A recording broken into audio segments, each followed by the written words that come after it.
আমার দলের খাজার দরবারে ওই গরিব 3 দিন রওজায় যখন মনোরম ধরে বসে থাকে, 3 দিন মনোরম থাকার পরে যখন টাকা না পায়, রাগে ক্ষোভে 3টি বাড়ি মেরে দূরে চলে যায়। অদূরে যাওয়ার পরে পাগল এসে তাকে পিছন থেকে ডাক দিয়ে 500 টাকা দেয়। ওই গরিব লোক বলে, আমি তো তোমার কাছে টাকা চাইনি, আমি তো খাজার কাছে টাকা চাই। খাজা তোমার টাকা দেয় না, আমি তোমার কাছ থেকে কেন টাকা নেব? বেটা কম্বল খাই দেখে যেই 3টা বাড়ি খাজা রওজায় মারছে, ওই 3টা বাড়ি ওই পাগলের ভাই বুঝে গেল এটাই খাজা বাবা পাগল বেশে সামনে টাকা দিয়েছে।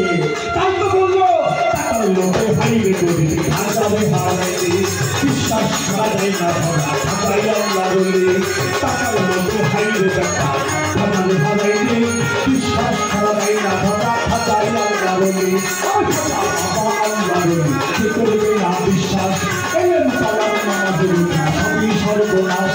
আমার বলে খাজা আল্লাহ বলে কি করবে না বিশ্বাস তাহলে গেলে নামাজের সবই সর্বনাশ। মালিক বলে আবুল বলে,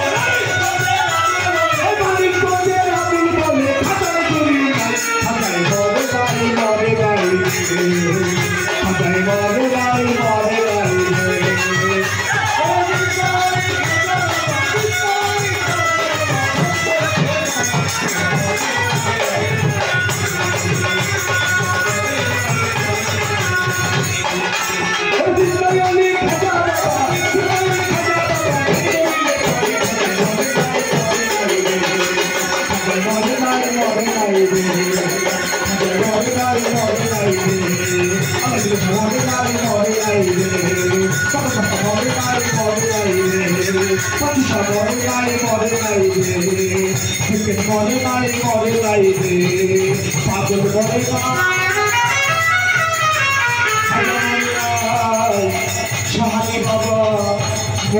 Baba,